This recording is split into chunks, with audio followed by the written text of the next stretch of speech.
Okay.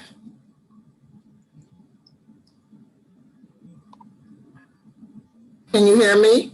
Yeah. Okay. I have to text you something. So, what's going on? I keep, my Zoom keeps closing. Oh. It's bringing me back into the meeting, which is good, which is better than what was happening before. But I'm going to make you a co-host, and all you have to do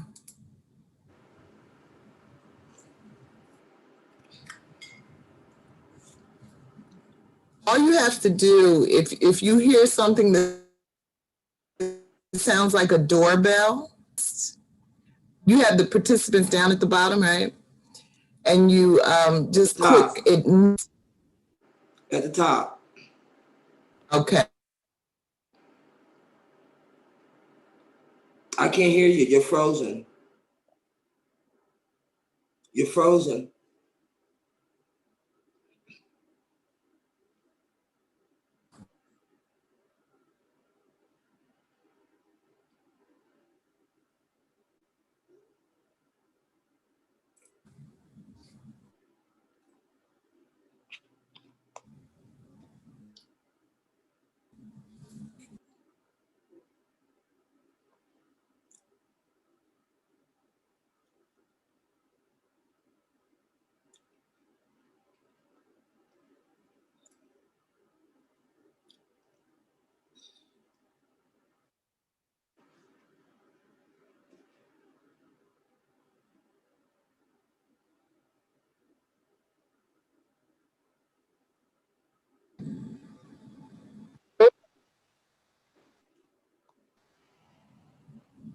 Can you hear me now?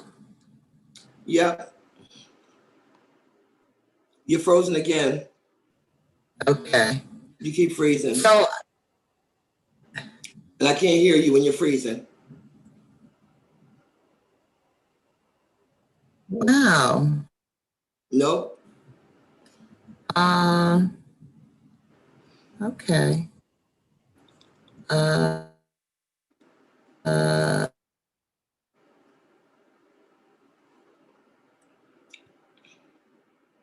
I don't know what's going on. And it says recording. There's a little cloud there. What is that?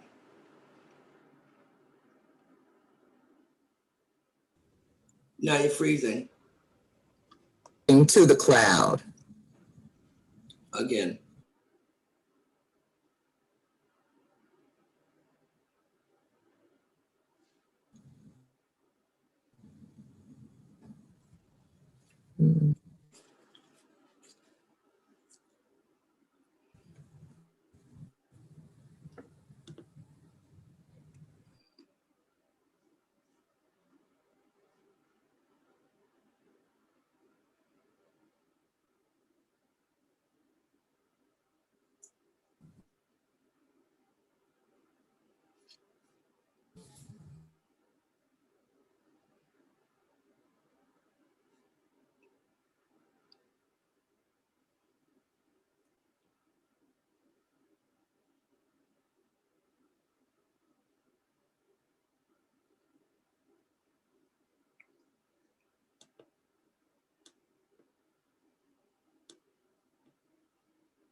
Can you see me? Can you hear me?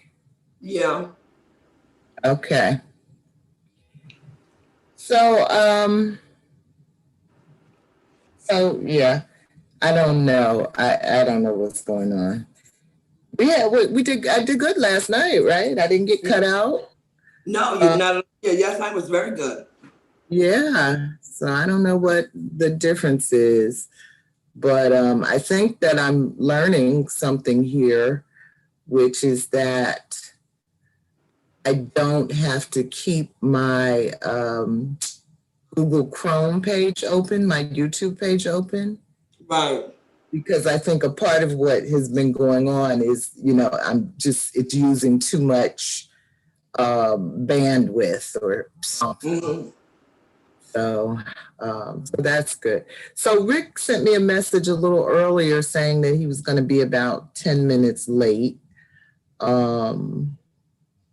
So, I guess we can go ahead and do our introductions, and he will join us shortly. So if anybody's out there watching us, I think one of my Kathy, actually, I heard from today, Venita. Oh, how's she doing? Good? She's good, and Good. she's interested in joining our discussions on CAST. So she might be watching us tonight. I haven't learned in this program how to tell if somebody's watching us, currently. But anyway, yeah, so she's going to join CAST next week. So my apologies to anybody that may be out there watching us, just going through what is becoming my usual technical difficulties since we started using Zoom. I like Zoom for all of the power, the options that it provides. But I'm missing the old simple programs that just kind of did everything for you, no fuss, no muss, like the old Google Hangouts and StreamYard, and but they had their limitations. So hopefully, I'll pull it together. So anyway, we are live and have been live for several minutes. And I'm Logan Michelle Odom. I'm located in Brooklyn, New York. Inside, trying to avoid our current plague. But this is our current reading, The Coming Plague. Newly Emerging Diseases in a World Out of Balance by Laurie Garrett, who is currently very popular on the speaker circuit because she's helping the journalists kind of move through this COVID situation to understand what's going on, particularly since it's so difficult getting real information out of our political leaders right now. I think the scientists are doing their best to try to get the truth to us, but that is not easy. You can learn more about Reading for Change, a collective journey, in two places: on Facebook, where we have a public page where we post events, invitations to our weekly events. We meet on Wednesdays, starting at 6 p.m. Eastern Time. And the video recordings of all of our discussions on this book are archived on our YouTube page called Reading for Change. So that is me. And Venita? Good evening. My name is Venita. I'm joining you from Cromwell, Connecticut. Welcome. Welcome, welcome. So there's a third member of our team, Rick Terry, who is planning to join us. I hope he's not having technical issues. He did say he was going to be about 10 minutes late. So, you know, I guess what I will do is go ahead and read the summary, Venita. Okay. Or you want to read it? That's fine. Yeah. No problems. Yeah, but before we do that, let me just say we are tonight focused on the second half of chapter 6, the American Bicentennial, Swine Flu, and Legionnaire's disease. And next week we're reading the whole chapter, chapter 7, in Zara. So yeah, let's go ahead and read the summary. Okay, I'm going to read the summary now. Chapter 6, the American Bicentennial, Swine Flu and Legionnaire's disease, page 171 to 191. In the case of Legionella, a new human disease has emerged in 1976, brought from ancient obscurity by the modern invention of air conditioning. Laurie Garrett, 190. So it was the long-haired hippies and close crop of businessmen found common grounds on something the swine flu shot was not to be trusted. Laurie Garrett, the second half of chapter 6, the American Bicentennial, Swine Flu and Legionnaire's disease, focus on difficulties involved in isolating disease causes, how fear, panic, and media derailed the vaccine campaign, how the 1976 swine flu vaccination campaign led to massive lawsuits, set legal precedents, and created a chill effect in vaccine production that would last for decades. How the bacteria causing Legionnaire's disease and the St. Elizabeth epidemic was finally isolated, and conditions under which the Legionella bacteria thrives, such as indoor plumbing and air conditioning systems. The outbreak of Legionnaire's disease in 1976 gave momentum to congressional action on the swine flu vaccination campaign.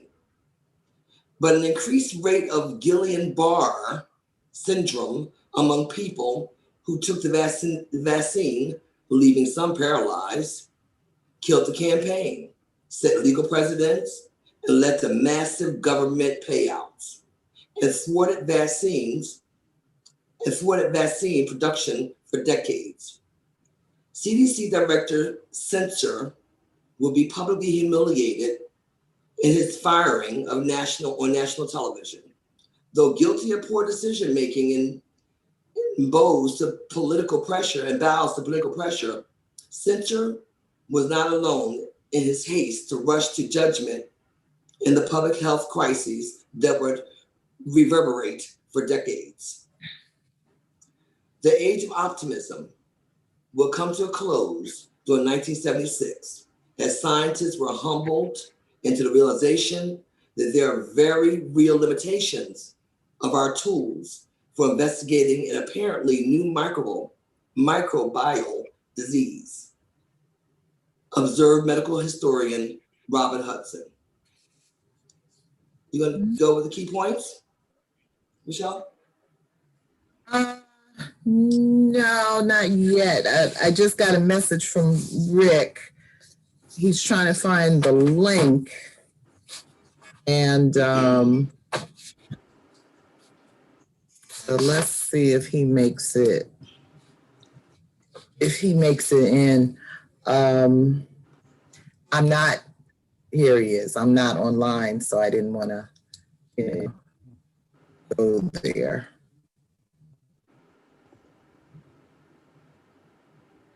Okay. Hello. Oh, sorry.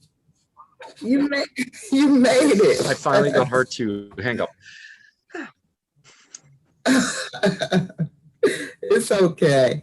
I was having really what are now typical technical difficulties. So we only just got started a couple of minutes ago. And last night I had a really good night on Zoom. I didn't get kicked out. My Wi-Fi didn't go out. It was wonderful. But tonight it's the old shenanigans. So Venita just read the summary and we just did our introduction. So why don't you go ahead and do your introduction and we'll be ready. Perfect. Well, hi. My name is Rick Chopin. I am from New York, Queens. New York. That accent doesn't sound like New York. Excuse me? I lost you. That accent doesn't sound like New York. Every accent sounds like New York. So because of the movies, everybody thinks about Brooklyn and the Bronx, but in Queens, everybody has an accent. My neighbor, he speaks like that. He speaks differently. It's Queens.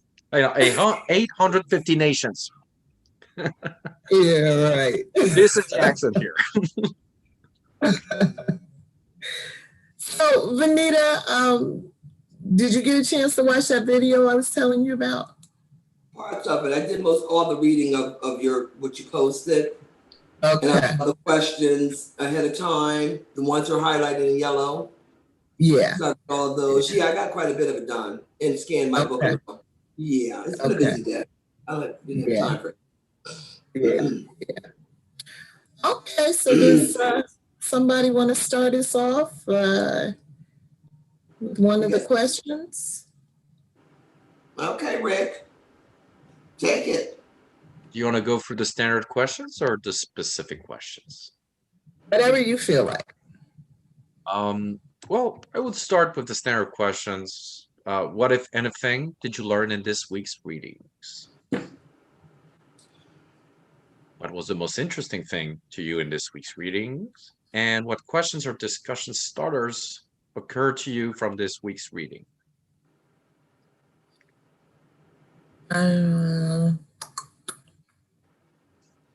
Most interesting.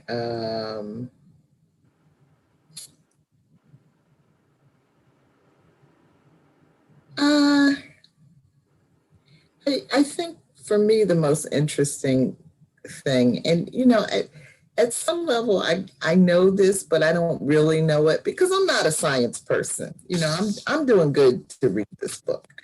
But the whole thing about all the nasty stuff lurking in air conditioning systems and plumbing systems and the vegetable counter and I think just the whole, so I was saying to Venita that this chapter is like, I think it was the first chapter where we started out talking about the age of optimism and the advent of vaccines and people feeling like now we have conquered everything. There's nothing that, can go wrong. And by the time they get to the end of the swine flu affair, they're realizing that there's so much that we don't know. And so they're much more humbled by that realization. So I don't know. I guess what I'm saying is I would have thought that by 1976, science would have been more knowledgeable.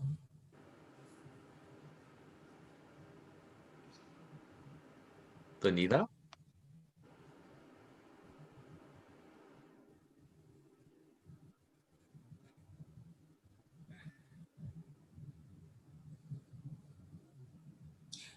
I can piggyback off of Michelle's answer to our thought questions. I wouldn't have thought that they would have been more knowledgeable by 1976. Because still overall, there are a lot of folks in the United States or everyday working people that don't have air conditioning in 1976. A lot of folks didn't have central air for sure, which is actually the biggest culprit. Having all your air conditioning going through all your duct systems. Then they were using fiberglass mostly, opposed to metal or steel air conditioning ducts. So no, I wasn't surprised that they weren't aware or didn't really think about that. Actually, now, if you are buying a home or selling your home for the last probably about 20 years, they do mold tests, they do all kinds of bacteria tests, because what happened prior to that is that people were getting sick from a lot of the pathogens and bacteria and stuff that are in homes that we can't see. It may be clean, it could be spotless, but they're unhealthy homes. So it's just been like the last 15 to 20 years that they actually test for moisture, you name it, they test for it, because people were suing folks. They were getting in the homes. A friend of mine, her daughter, actually, there was a mold problem in a historical building, which was actually gorgeous. And they converted it into condominiums. And they were supposed to have eradicated all of the mold. You know how they go through this whole thing and strip out everything and put in all new stuff. And her daughter started, well, actually they were divorced. So she had lived in a home and her ex bought this really lovely condominium. Her daughter started to grow mold on her outside of her body. That's how microscopic it was. So it's obvious that although the goal was, and I'm sure that that's what they, really did a good job and meant to get it all done, but it's so microscopic, it actually attacked her skin. And she was going through a lot of therapy for months to try to solve the mold issue that was all over her skin. So, long story short, I don't think they would have known. I don't think that people were that was the focus then. And the thing with fungi is, and mold is, in general, is that they're separate animal, or they're not an animal. They're separate brain. They're not viruses. They're not microbes. They're not mammals or fish. And we've identified that they have behaviors that amount to intelligence without having a brain or nervous system, because they adapt to the environment in like a network, like a neural network. So the problem with mold is that when fungi in medicine is a real challenge, because it's a mix of being a parasite and as well as symbiote to your body, because you become addicted to the mold, your body works with it. And that's why you saw in the past people with horrible disfigurements, because they could live, it was pain, but you can't really help, the body can't really work with you if it doesn't feel the mold is that much of an issue, even though it's killing it slowly. And that's, fungi is like, right now there's Candida auris that the press has talked about, but people don't react to it. We're panicked by Candida auris. COVID was not on our radar before because Candida auris was the big. That was a big thing, yes.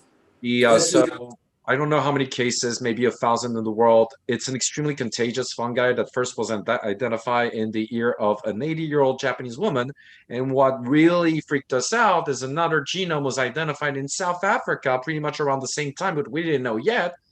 Then we identified some in France, some identified some in Korea, in the United States, in only certain regions, which means spores, which means it travels for years through the air. And what really panicked everybody is that when they entered the room of the casualties, we had one casualty in the United States, in New York City, and Mount Sinai, if I remember, or was it? I don't remember if it was Mount Sinai. But when they entered the room, so the patient had died, everything tested positive for the fungi. The bed, the ground, the doorknob, every single place, even that she had not touched. So the whole epidemiologists were working on that before COVID. Like, well, what is this thing? And it's a strange fungi. And yeah, like Legionnaire's disease, all of these, those are diseases that don't fall under any paradigm in medicine. Yeah. They're unique. Blood parasites are unique. People who suffer from blood parasites have a lot of trouble finding appropriate healthcare because even doctors like, they don't know how to treat it. It's so tough. It's so tough. But that just brought that to mind when Michelle made the point of, is she surprised that they weren't, more knowledgeable at that time? And I'm not, because we weren't concentrating on those things. So science actually had to, at that point, make an about face and say, okay, let's do this. And we haven't done this before. And there's also this, I don't know if you ever read that book that is a landmark in philosophy in the 20th century. It's Thomas Kuhn's Structure of Scientific Revolutions. And he describes the cycle. He says, you have first a revolution, something that changes everything, explains everything. Like gravity, that was a revolution because, finally it explains the whole universe. Wait a second, 2 centuries later, somebody comes up and says, well, when we use your theory, Newton, on everything, for example, the speed of light, it doesn't work on it. It doesn't change. So there's a crisis, and during that crisis, all the theories are out there and none work. And it's always the most dogmatic person that comes up with the solution. But then they have what they call normal science period. And during normal science, it's daily work. You just replicate the experiment as it was done originally, and you just replicate it and apply it to many other things. And when there's a mistake or something that doesn't make sense, most scientists are humble and say, I must have made a mistake. It can't be reality that is telling me something. I must have not properly, created the experiment. I didn't follow the instructions well. There might have been some noise coming from outside that disrupted the data. But then you have a dogmatic guy comes up and say, no, I know the theory by heart. This is not normal. This means the theory is false. So the strange thing is that for years and years in science and medicine, you cannot know something that is in front of you because you don't have the language to read, to translate what you're seeing, because your brain is like gravity. It took there was a very emotional moment in 1919 at the British Royal Society of Sciences. Einstein has said Newton works at a very limited level, and my theory explains everything. And there was an eclipse, a moon eclipse on the in the Arctic that was observed by scientists who wanted to verify Einstein's theory, and they sent out the report. And this is the place where Newton founded. Well, that day they announced Newton is dead. Einstein was right. And but it takes so much time because in science, you always go where it's the simplest solution because reality is not supposed to be that complicated when it comes to maths and science, but it is. So I think that what we're seeing with epidemiology is what Kuhn called paradigm shifts all the time. We won. We have immunization. Viruses are dead. No, immunization hid something to you that viruses mutate. So, but yeah, I think, I'm not that surprised they were not knowledgeable. What I think is a problem that maybe they did not have that much before the 20th century is the involvement of the government and companies. Okay. I think that was your time bell, Venita. Yes, that was a time bell. We're allowing each person 3.5 minutes. And after you hear the buzzer, when we get into our questions, you can have a 30 seconds to wrap it up because we don't want anyone to stop in the middle of the thought. So when you hear it, it's at 3.5 minutes. All Then You you right. have actually had stopped. right, Okay. right, but Perfect we timing. want to yeah. So when you got 30 seconds after that, you hear that buzzer to wrap it up. Yeah. Is that good? All right. Perfect. All right. So let me read one of the questions. I think I want to go to question 14. Okay.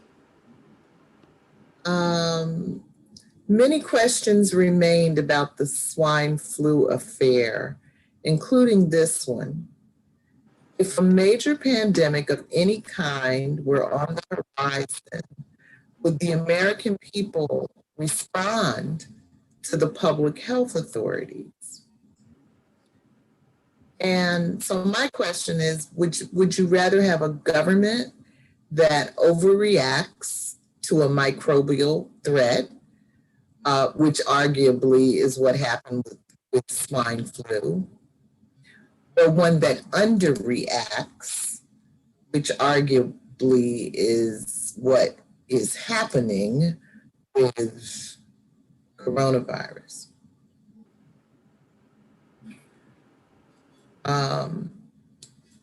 I think for me, I'd rather have the government that overreacts.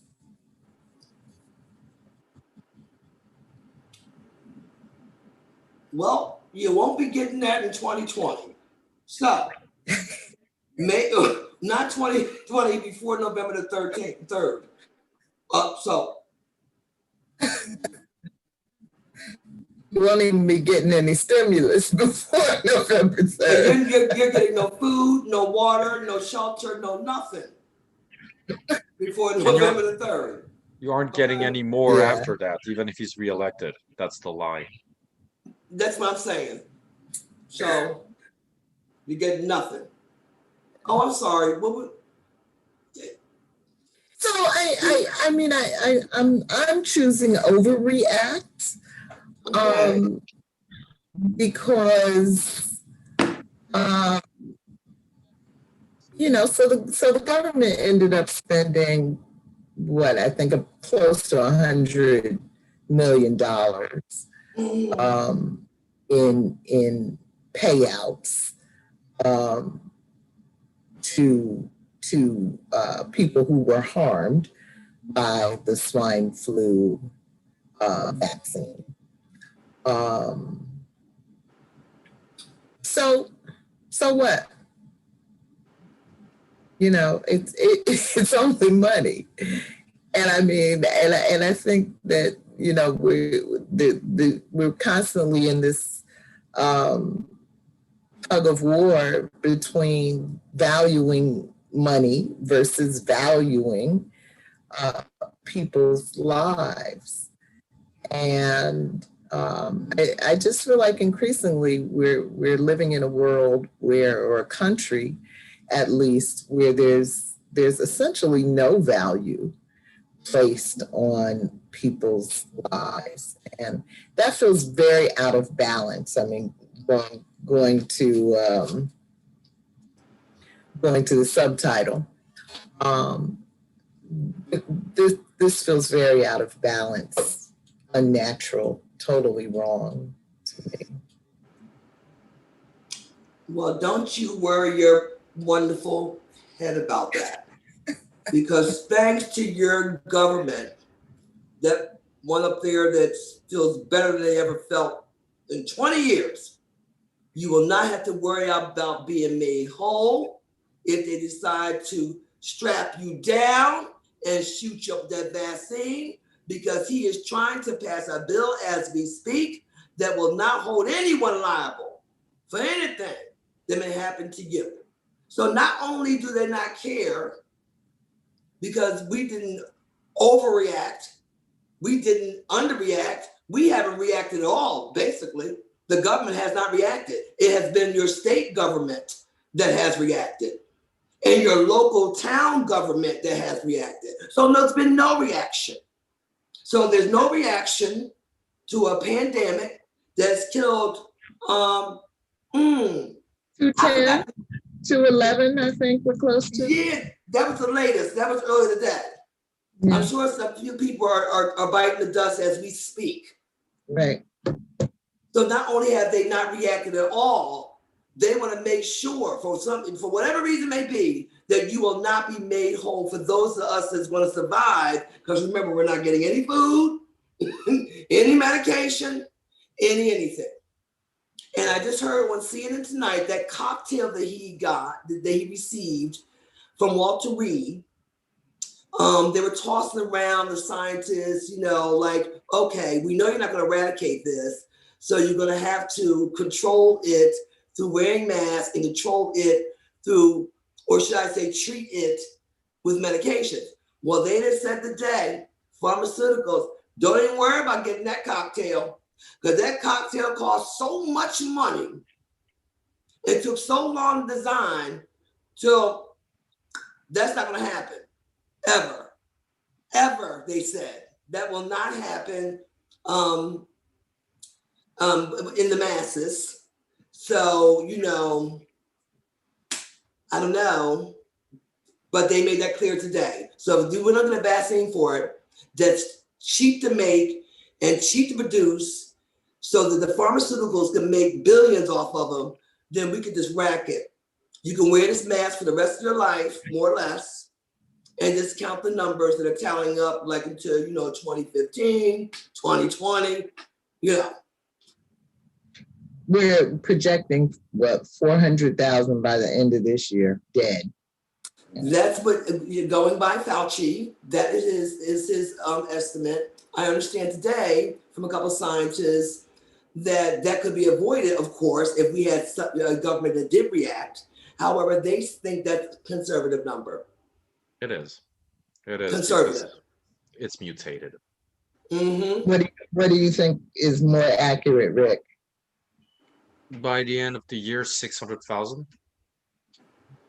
Approximately, not officially. Officially, it will be around the 350, 400. Well, it will be around the 450, 500,000 casualties, but I think the excess deaths will be accounted for because the guy who came up with hydroxychloroquine, Raoult in France, he's had a change of heart yesterday, and he's raising the alarm now.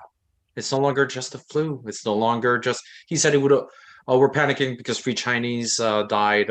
He said that in January. Then he said he will never come to France, and he said that hydroxychloroquine is a miracle cure. Right. But now what he's saying is he is shocked by how viral, how violent it's become in his hometown of Marseille, because now he sees young patients that are not in a good place. And also, Trump got a polyclonal antibody. Those technologies are usually for orphan diseases or extremely rare. So that's why they're expensive, because you have 10 patients, so it's going to be $1 million, so we can break even. But if we have 300 million patients, then normally you lower your price to like $5 a day. Now, the problem with this drug, and Regeneron has been very clear, this is not for everybody who's got COVID, but for people who are at risk of being severe, which means it should be reserved to people who have pre-existing health conditions that impede on their immune system. And the thing is, when they announced they were using it, compassionate use is not a word that is explained by the media. You can only get compassionate use for a very specific form, and it's for a child or for an adult that is on the brink of death. There's no other solution than to use a drug that might harm that person. That's what compassionate use means. But the risk is death. So the benefit, even if you suffer but you live 2 minutes more, is still better than nothing. Which you explain to the patient. And so it's brought by helicopter, so children, everybody can get compassionate use, cancer, etc. But when they said that on Friday and said he's got mild symptoms, I knew they were lying. Because you don't give that to the. It's too risky to give that to somebody with mild symptoms because and that's what Regeneron said today. They said he has antibodies. Regeneron said, wait a second, our technology builds antibodies. So maybe that blood test is not the proof he's out of the woods. I can't hear Rick. Can you hear me? Yes. Okay, good. Exactly. I was saying that when you know what they're talking about, you realize the lies immediately. And the fact that they're saying that to the public without explaining it is for one reason. investors. Yes, yes. And Oh, they're that's gonna where get it's rich. disgusting. I need CNN to explain that. Excuse me, Rick. Benita, what I'm saying, because like I listened to the tape from last night. When people like interject, like, yes, yes, yes, Yeah. it really cuts out what he's saying. And I'm Oh, really trying to okay. hear what he's Oh, saying. sorry. Yeah. So if you want to mute your mic and scream, yes, yes. Okay. No, I'm listening to him. Go ahead. I'm listening. Okay. Actually, I think I'm done on that part. It's just that, this people are shocked at the price of these drugs, and they should be. But the thing that's really disgusting, I believe, is that Donald Trump has so much hubris that he doesn't realize he might collapse on stage with Biden. He's not out of the woods. How many doctors saw people coming back and 2 days later, oxygen drops at 60%, they're blue, you got to ventilate them. That's why New York physicians were so shocked at this disease. You're out of the woods. 2 days later, he's dead. What do you mean he's dead? So we'll see. I heard he Sorry, had a I don't meeting. wish ill, but if he could start coughing and not being able to stop during a Biden debate, it would be the best argument. You fake news. I'm not coughing. I heard he had a meeting, insisted on a meeting in the Oval Office today. You know, he's supposed to be staying isolated. You know, I mean, first of all, he shouldn't be in the damn hospital. But if he's going to be at home, he's supposed to be isolated in the residence. Not Donald. Let's do another question. Benita, I think it's your turn to pick a question.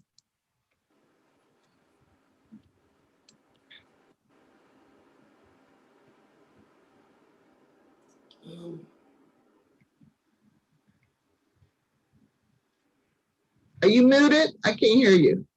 No, I'm not actually. I'm trying to read. You talking about the highlighted ones, or that's what you're referring to? Yeah, let's start. Yeah, let's start with those.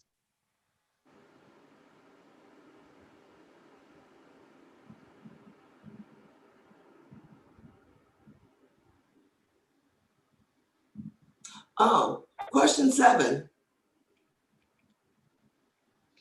Here it is, 1976, and the leaders of the scientific community appeared in absolute disarray. Record amounts of taxpayers' money was being expended for biomedical investigation and public health, yet the nation felt besieged by confusing medical threats. A dizzying array of common chemicals seemed to be implicated in cancer. Everything Americans love to eat seemed to play a role in heart disease. Their long romance with cigarettes appeared destined to send millions of people to early graves. The Pentagon, Vietnam War chemical weapons may have also harmed American troops, even their offspring. Do we feel safe today, except for the onslaught of coronavirus? What are the factors allowing us to feel safe or leading us to feel unsafe? Oh, Lord.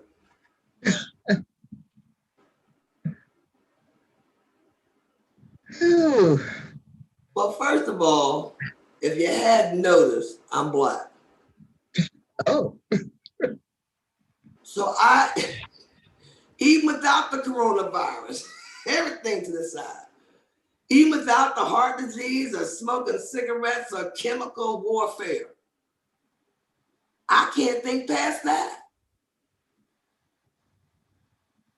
So the question is, does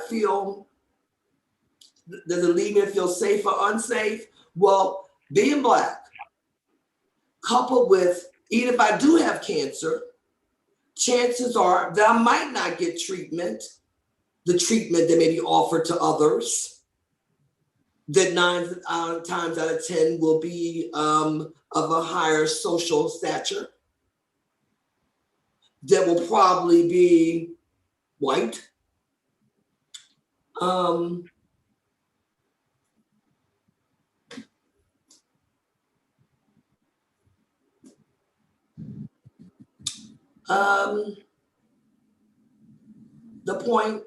the answer is no. I don't feel safe. I feel very unsafe. Although I must say, I felt a little safer probably about 3.5 years ago than I do under this government. I was still Black, but I've been Black for a long time. There's certain issues you know that is inherently, unfortunately, that we have to deal with, period. But along with the way our government is lying to us about this coronavirus, gaslighting us, giving us half truths, you know, and now we're weak. The rest of the world, we are really, you know, it's one thing to have a weak link, but we're weak. Just our whole circumference is this prime for the taking not only of coronavirus, chemical warfare. I don't feel safe drinking water. Do you know why I don't feel safe drinking water? Not that I felt but so safe before, but I really don't feel safe because we're weak. Our whole circumference is weak. I don't feel, every time I lift some food to my mouth now, even if it's organic, I'm like, is it organic and laced with what? You know, because we're so weak. And everyone, it seems anyone can come along, right? They have access to everything. They just, you know, and technology, and without technology, it's just, we're just too accessible to the world now to really do whatever you please. Well, to your point, that's interesting is that in America, for the past 50 years, public services, public infrastructure in general, funded by taxpayers directly, has nearly disappeared. Taxpayer money funds private companies to build those things. Yes. And if you have enough money, you can have a home without asbestos. You can have a home without all these things. And also you have the education, you went to college, so you had the money to learn that, oh, asbestos is toxic. You looked at Flint, Michigan, New York, New Jersey, you were talking about the water. You don't fix these cities because they're poor. And surprisingly, like you said, it's odd, but they have an important proportion of Black Americans versus the entire of the country, the entirety of the rest of the country. So it's interesting to see that in America, what really, and it's like unemployment, the website that crashed, yeah, it's HTML from the 90s. State websites that can be hacked by Russians or Macedonians or Chinese or the French are vulnerable, and so they crash. So you see that in America, what's surprising with cigarettes, with everything, is that in Europe, it's changing, but you used to have a thing which was there was an independent inspector who was paid by the government, but independent from the government, who would go to restaurants, who would go to homes and say, that's unacceptable, that's not acceptable, that is not, no, this is not good. And yes, every company was complaining about the fines, it's ridiculous, too many regulations. Yeah, without regulations, we could have a TV show about killing people. It could be fun. The problem is that without strong public services and strong regulations, we do have money, but do we still have an economy? And do we still have people that are, because what is the purpose of an economy? Wealth for everybody. Otherwise, you don't need an economy, you just need money. There's, and I think this is the thing that when you read about what happened with the vaccine, the US government overreacts because it doesn't even have the structure to react properly. And that's what Obama tried to do with the pandemic response plan. That if you read it, it's online. If they had followed these steps, we would have mitigated the problem, not meaning canceling it, but being realistic about it. And no, they threw it in the garbage first day because, you know, again, let's talk about discrimination in another way. When a Black person comes with a solution that not a single white person thought about, this is the real test to know who's racist. Because otherwise you're like, hey, that guy found the solution. I don't care what he is. He found the solution. Thank you. But no. Yeah. Right. Right. Yeah. For me, just kind of picking up on Vanita's point about black and white, as well as your point, Rick, about public service. I was listening to a podcast today. I think I've mentioned to you guys this podcast called Gaslit Nation. And they had, and I think I've talked about this guy, Dr. Timothy Snyder. And he has a fairly new book out called Our Malady. And he's a historian at Yale, and who kind of focuses on European history and authoritarianism.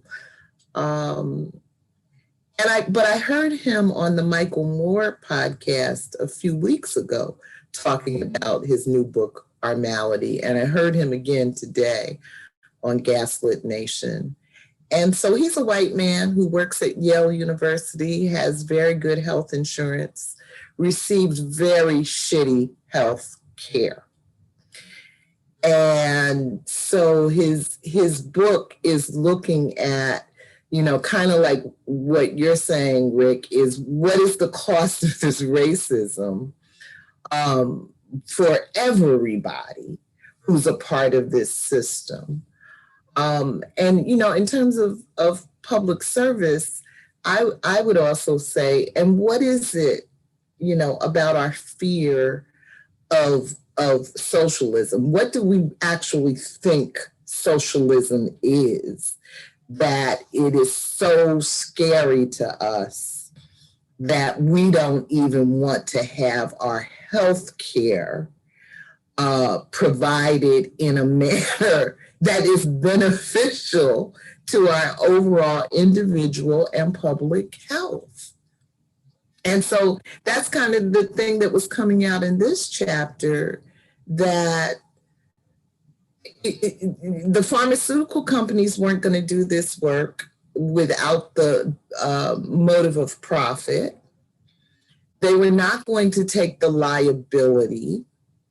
The government didn't have the means or infrastructure to create the vaccine on their own. And so they had to be on the hook for the liability. It was just a freaking mess. But, I do wish at some point we could maybe do a book and, really kind of look at what is socialism and why are Americans. Like the other night, Venita and I watched the town hall with Joe Biden on NBC. And there's somebody, one of the questions was something like, are you a left wing, radical socialist? And Joe was like, really? Do you know me? But the fact that that can still be such a potent, accusation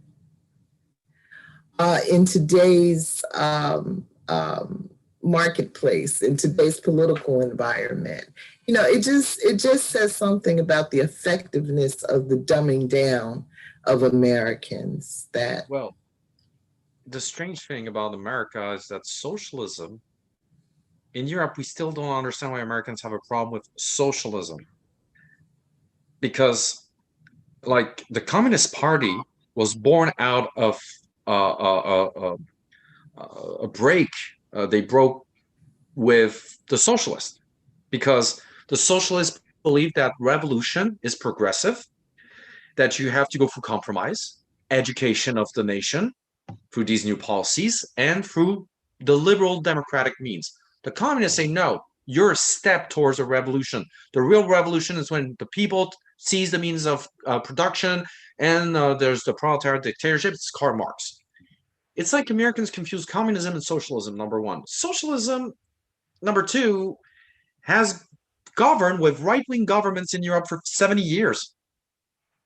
And didn't end up with catastrophe. France had socialist governments with a right-wing president, vice versa.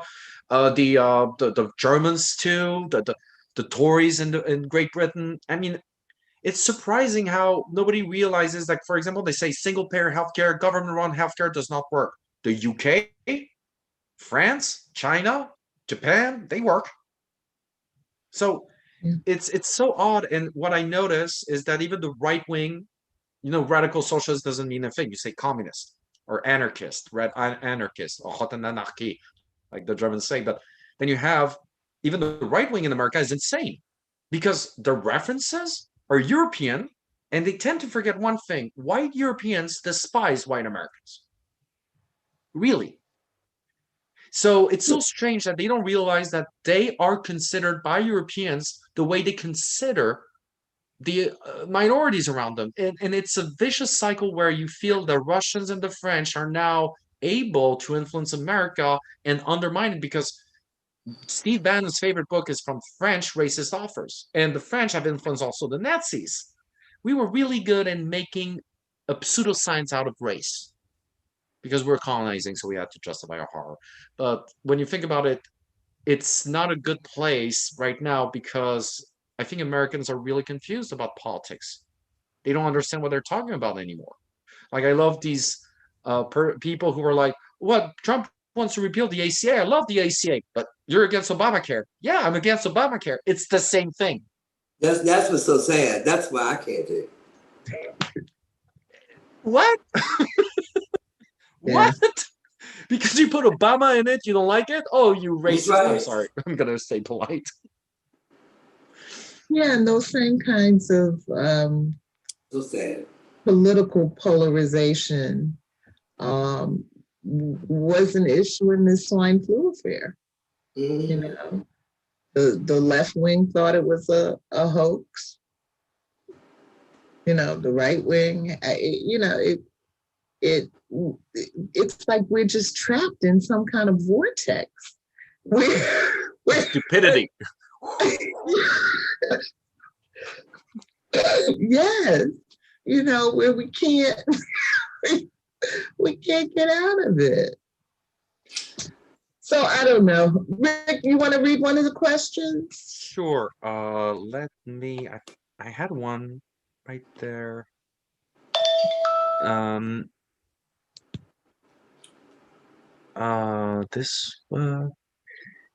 This. I'm gonna go with. Mm-hmm.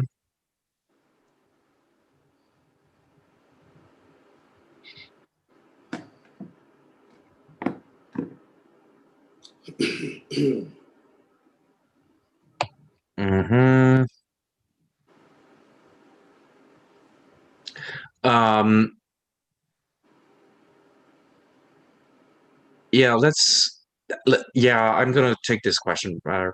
Visibly, please spend. No, not the. Where is it? There it is. I had it. Where is it? Was it question 13? Visibly pleased. Was it 13? Oh, no, there it is. Question 12. Nobody in Washington political circles cared much about the disease victories that had occurred on censor's watch. Smallpox, Ebola, dramatic decreases in all U.S. childhood diseases. As the Guillain-Barré Mountain and members of Congress called for their sacrificial lamb, censor tried hard to keep a business as usual profile in Atlanta. What have you done for me lately? Were you sympathetic towards censor as he faced a forced resignation from the CDC? Did censor deserve the axe, in your view? It's a tough question.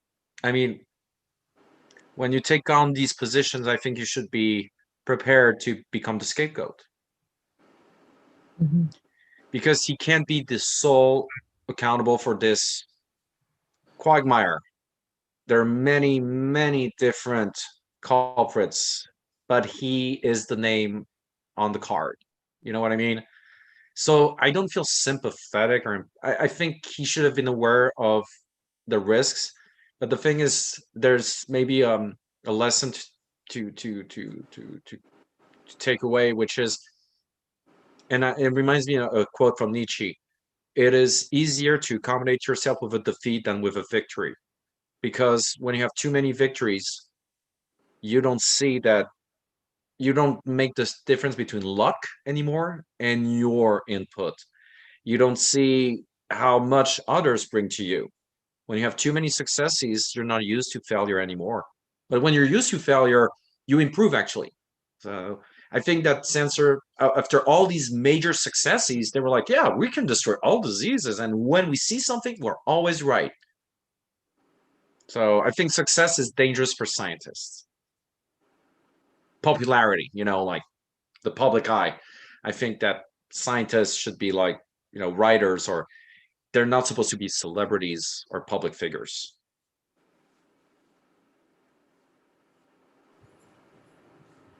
Yeah.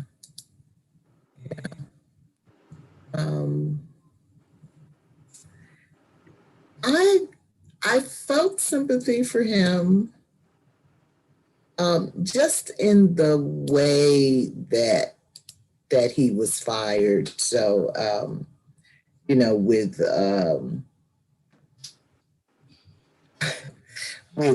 a voiceover of Joseph Califano, telling him behind the scenes, I'm about to go out there and announce your resignation. Tell me something good. And having that play on national TV, I did not think that he deserved that humiliation. But I do feel like there was some poor decision making on his part, that he did need to take responsibility for. So, for example, when Shep Shepard, the scientist, had finally isolated Legionella, and he said to him, I want to do some more tests. I want to have it published in a peer-reviewed journal, a process that was at least going to take like 6 to 9 months. So, because of his position, Censor was having to deal with all of the political pressure, that ideally the scientists don't have to. And in my mind, nobody could do a worse job at dealing with the political pressure than Robert Redfield is doing right now, But if it's your job to shield the scientists from the political process so that they can do science the way science should be done, then do that. And like, for example, back in the other part of the chapter where Ford had brought all the scientists to the White House to ask them, should we go forward with this? And nobody spoke up, But to me, that's where you need the political representative like Censor or Robert Redfield to stand up and speak up and say what science really needs. And if we can't count on you to do that, then yeah, to me, you're not the right man for the job. Absolutely. Well, Redfield did stand up and do something very subversive in Congress when he said that masks may be more efficacious than a 70% efficacious vaccine, which is right. And also we're having in more studies coming in showing potential, what we call viralization through the mask. Yeah, with Redfield, for me, it's too little too late. Yes, I agree.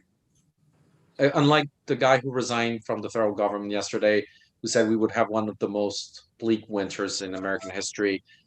I don't remember this guy, but thank you. Rick Bright?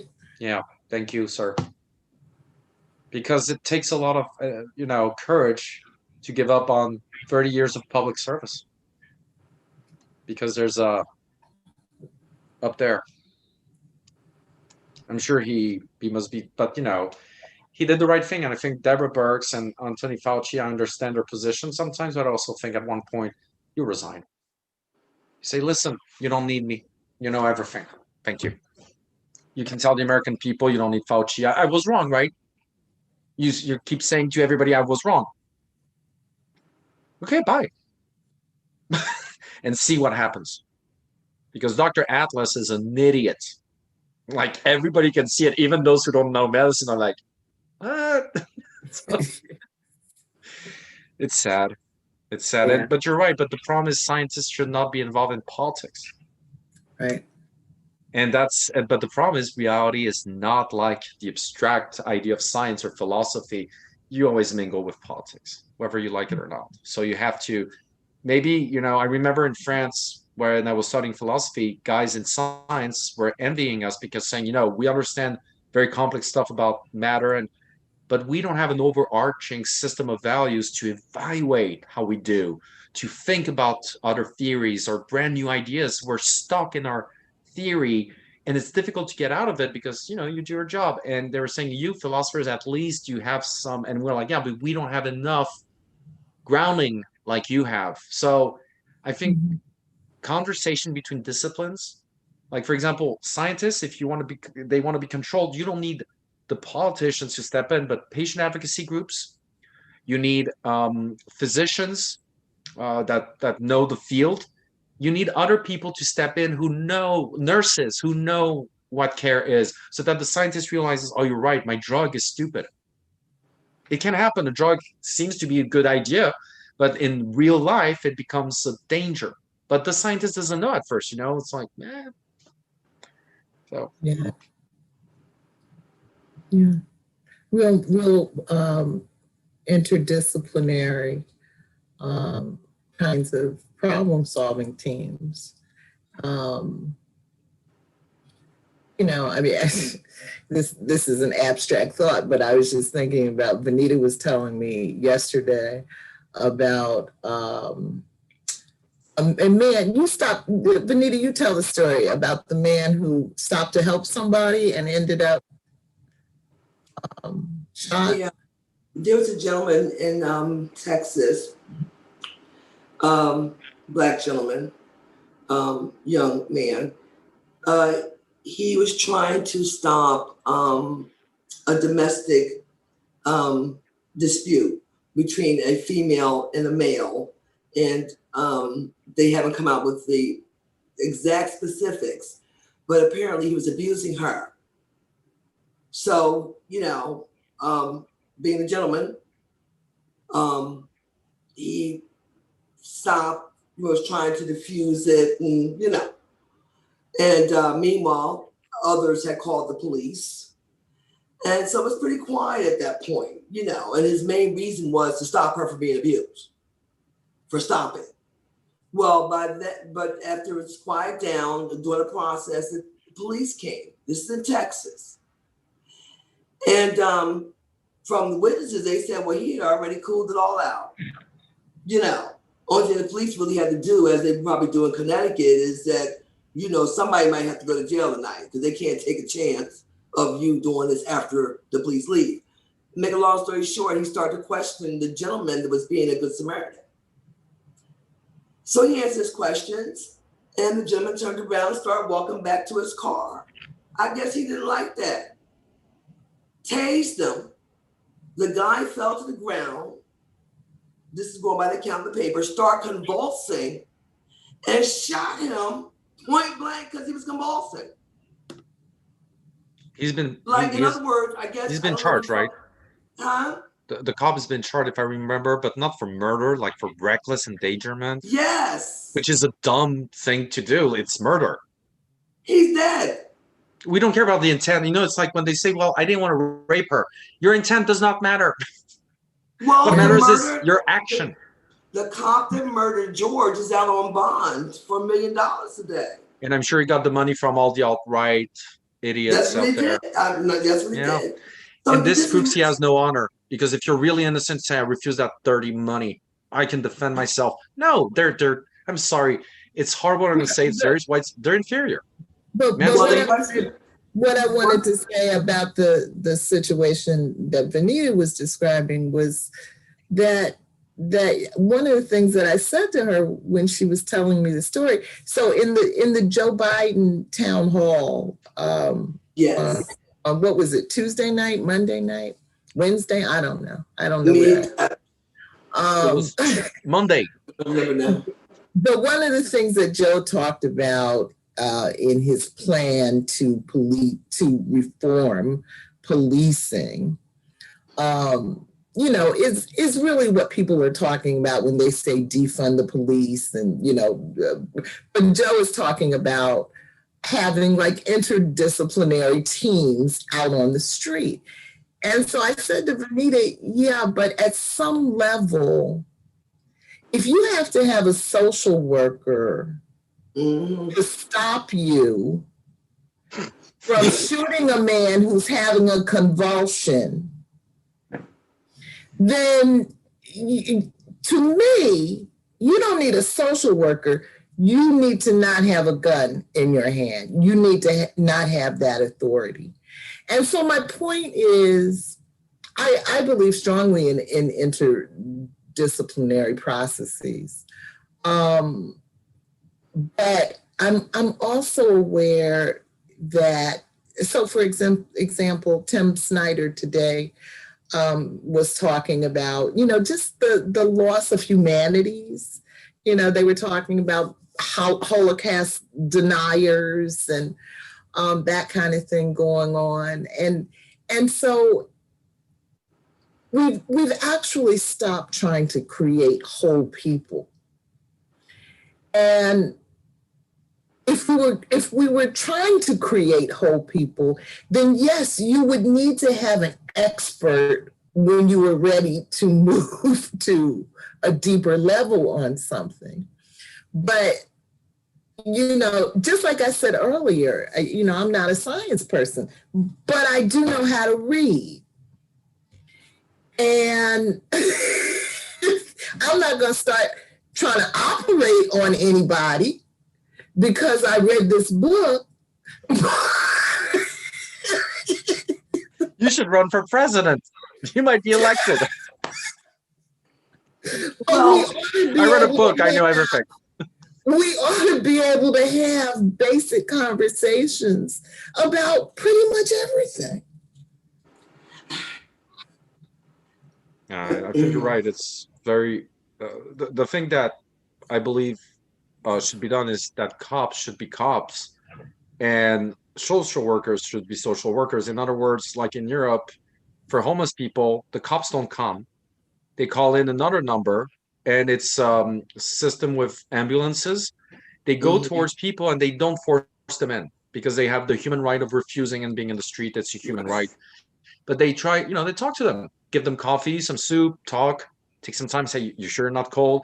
Take the time. And and I had a girlfriend who was a nurse. They have nurses, they have social workers, and it's a very specific unit.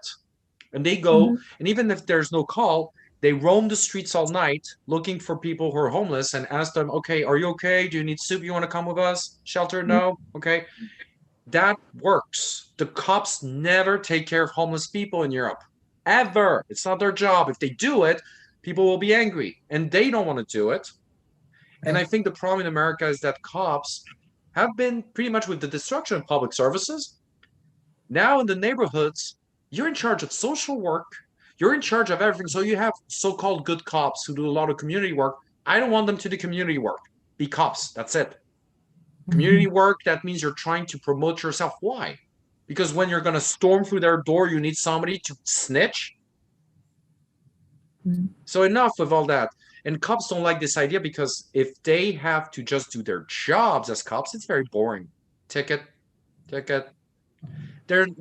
Action movies are misleading us about what cops do. Most of the time, it's boring. You don't have psychopaths or super villains everywhere. And this myth in America. Is there no real detective work to be done? Are there no real murders to be solved? Exactly. Or how many countless under 18-year-old kids disappear? Right. Huh? Right. That's not important because they're obsessed with QAnon, but what about all the kids that actually disappear? If I may, the quickest answer I can find to all of that is that everything in our country is an illusion. It's a show. Mm. Nothing is real. People aren't real.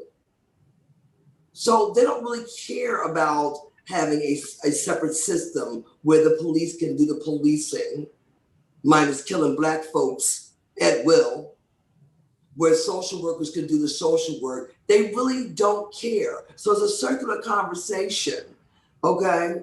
This country, the only thing they care about is the show. The reason why they don't want to see homeless people people walk out of brownstones, that they displaced Black folks that lived in those brownstones, worked hard to get that piece of shit, so the crap up there calls it, and they come in, okay? All of a sudden, you're out, we're in,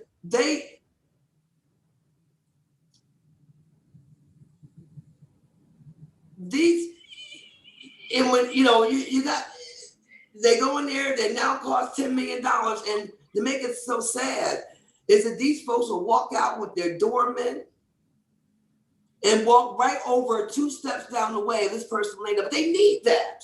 See, our whole country is sick, Rick. This entire country is sick. Even us folks that are relatively sane, and I always say relatively sane I am, because the thin line between being sane and insane. And it depends on how you trigger me, and I'm getting pretty triggered these days, I may lose my mind at any moment. So no, there's no reason to solve these issues. We're all having circular conversations about the same old shit all the time. Welcome to the United States of America. There's no one listening to you. They don't hear you. They don't give a damn. It's about the show. They're not trying to solve any issues. They don't care if your poor ass live or die. They don't care about the hungry, the helpless, the hopeless. They don't care. There's one hope, though. And it's precisely why Trump was elected and why white people are freaking out. Becoming the minority majority, like we say. Yes, the minority majority. That is the hope, because once your population is in majority, I don't like the word people of color, because I think it's really like white and everybody else. It's paid no mind. We're special. So when the majority of the population is not white, you can't police the same thing anymore. And that's why they call for civil war. It's not because they are invaded. It's because they realize that the only way you can stop that tide is by slaughtering people. And instead of admitting that they are really Nazis in the purest sense, they try to make us think there's a threat. And you probably noticed socialism is generally attached to people of color in America. They never talk about white socialists from Europe. It's always Hugo Chavez. It's always Venezuela. It's always those countries. Yes. But they never talk about the fact that socialism is in Denmark. Mm-hmm. Like socialized medicine is in France. But that's not, all those things go together. And what, just to conclude, I think the hope is that this demographic shift is going to redistribute. You cannot gerrymander the map. There's a point where you can't do it anymore, because when you have 60% of people who are brown, black, non-white, at one point gerrymandering doesn't work anymore. The real danger for the Republican Party is not Trump, is that they haven't adapted to the new reality. Right. And in 20, 30 years from now, this party is over. Max. So, yeah. I mean, yeah. they could get Hispanic voters easily. They're pro-life and Catholics, but no, even that they miss. They miss. And I remember a friend of mine who told me, black people would vote Republicans if they weren't racist. They kind of share some of their ideas in terms of the economy and taxes, but they're idiots. So, yes. Yeah, racism is, racism and past, Very, very, very intense, very deep stuff. So yeah, but this chapter really shows that our dysfunction, our inability to just kind of respond in logical, sane ways has really been very compromised for a long time. So I guess in that sense, it's no surprise that we get to 2020 and have such a self-defeating response to coronavirus. I don't know. So.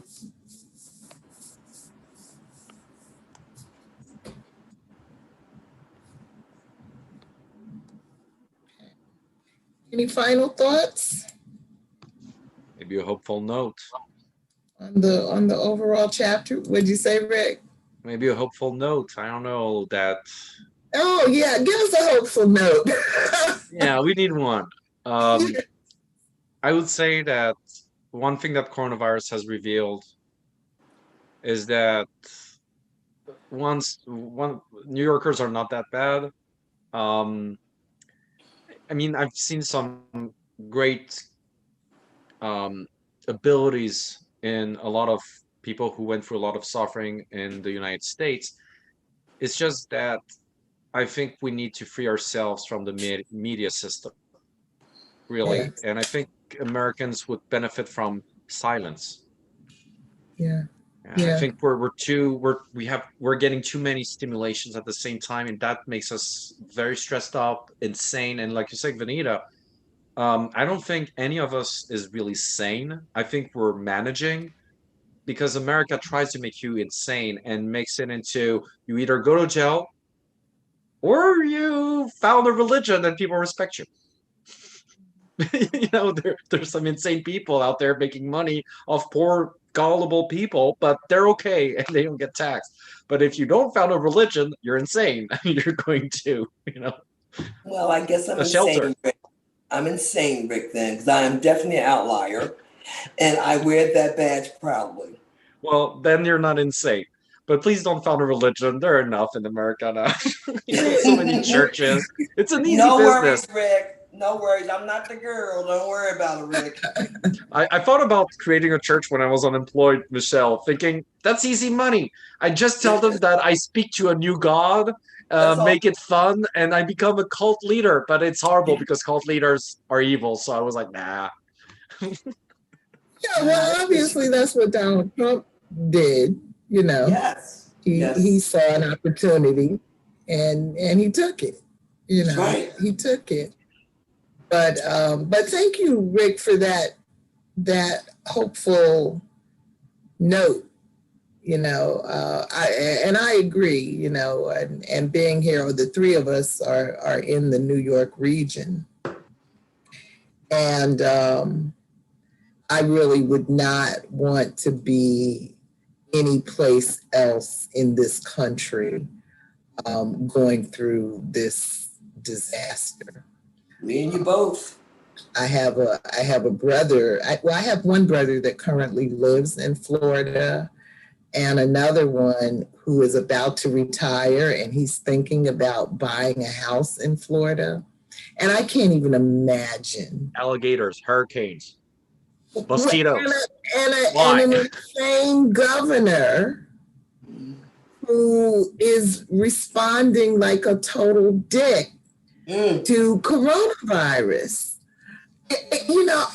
My nerves just could not handle being in that environment. So I understand a government that says, okay, we're starting to have a little uptick since we opened the schools. Time to shut down. I can roll with that. That gives me some peace. but so much of the country doesn't have that kind of clarity in leadership going on right now. I was listening to a man, I don't know his name, or his job or whatever. I came in on the middle of the interview on MSNBC this afternoon with Nicole Wallace. And she said to him, I don't know what your politics are, and I don't need to know. And he said, well, I've served under 2 Republican presidents or governors, 2 Democrats, an independent. And he said, really what I am is a public health professional. And pretty much like you, Rick, he was just encouraging us to turn off the noise, turn off the noise. He's like, he's Minnesota. He's like, the fact of the matter is COVID is real. You do know that the Department of Health of Minnesota is one of the most prestigious in the world. Oh, is it? It's on par with John Hopkins and the CDC. They're even in the movie Contagion. They start there. They go there to see the experts. No, it's really, wow. No, he's a big guy. Yeah, no, he impressed me, and I'm gonna have to figure out who he was, because he did mention that he has a podcast, and I'd like to listen. I'd like to listen to him, because this stuff we have going on here is crazy making. Yeah. But as long as you guys stay safe, we know that wearing a mask, washing your hands, and social distancing in general, which doesn't mean isolating yourself, works. Just, you avoid the free seas, if I remember, crowds, closed areas, and there's a third C. I forgot about it. But now we know that coronavirus survives 9 hours on a hand. Really? The flu is 2 hours. Wow. Okay, Rick. Now, I was going to try to get some rest tonight. No, but what they discovered is that it deactivates automatically upon washing. So it's positive. It disappears. You take some gel or some soap, you do it, it's gone. But if you don't wash your hands for 10 hours, first of all, what's wrong with you? You probably went to the bathroom. That's what I'm saying. Like, you wash your hands for 10 hours, or 9 to 10 hours. You don't wash. That means you don't go to the bathroom for 9 to 10 hours. There's so many disgusting people. Seriously. Well, Rick, I can't do this. I can't do this. I got so much. I cannot talk about it. I cannot eat in Florida anymore, because they had a cluster 2 years ago of hepatitis A from a restaurant where the cooks did not clean their hands after the bathroom, and the restaurant was fancy, a fancy restaurant. It does make a difference. No, but in bodegas, they're very clean because the inspector comes all the time. That's true. I notice in bodegas, it's always, you have big signs on the sinks. It's very clean because also everybody can see you cook. Right. What you doing with your hands? Right. So I'd rather eat in a bodega than a fancy restaurant now. And they have great sandwiches. Anyways, real. Next week we are reading all of chapter 7 in Zara. So, okay. I'm sorry, go ahead. It's been great. Everyone take care of yourself. Rick, stay relatively sane, because I plan to. And wash your hands. Wash your hands. Yeah, I mean, my hands are so smooth right now. Yeah, mine are just chapped because I wash them all the time. You know what I'm saying? The wind blow by. Baby hands. For 6 months, baby hands. And I had to get a special cream that my doctor gives me. It's called ammonium lactate, 12%. To that, yes. I heard about that. Yeah, because my hands were getting so rough from all the cleaning products I used. Yeah, but this stuff is like magic. Yeah, I'm supposed to pick some of that up. You gave me the name of it. Would you text me that? 'Cause I wrote it down on a napkin or something, and I can't find it. Yeah. I can't see. I can't see it. It's really blurry. Okay, I'll text it. But it's ammonium lactate 12%. Yeah, And it's a prescription. Yeah, I think the doctor might be one for that. Okay. Let me know if you need some, Rick. I'll have him write 2 prescriptions. Definitely. But just a funny note before we adjourn. Clorox, the company that builds Clorox, in December 2019, they had, PowerPoint presentation investors saying, we expect a growth of 1% in 2020. The growth was 500%. So they don't know. They don't know how to work anymore. They were like, you think it's cool, but it's actually a tragedy. We don't know how to process all of that stuff. Yes. I have not been able to find a can of Lysol spray since COVID. February. They're not making Lysol spray anymore. Lysol spray is not on the conveyor belt. They ain't got time for no Lysol spray. No, really, a lot of their products they simply don't have time to make anymore. So they make them, but they're all bought by hospitals and whatnot and big companies. Like my sister got 3 boxes of those from her company, who's bought like a ton of it to reopen their showroom.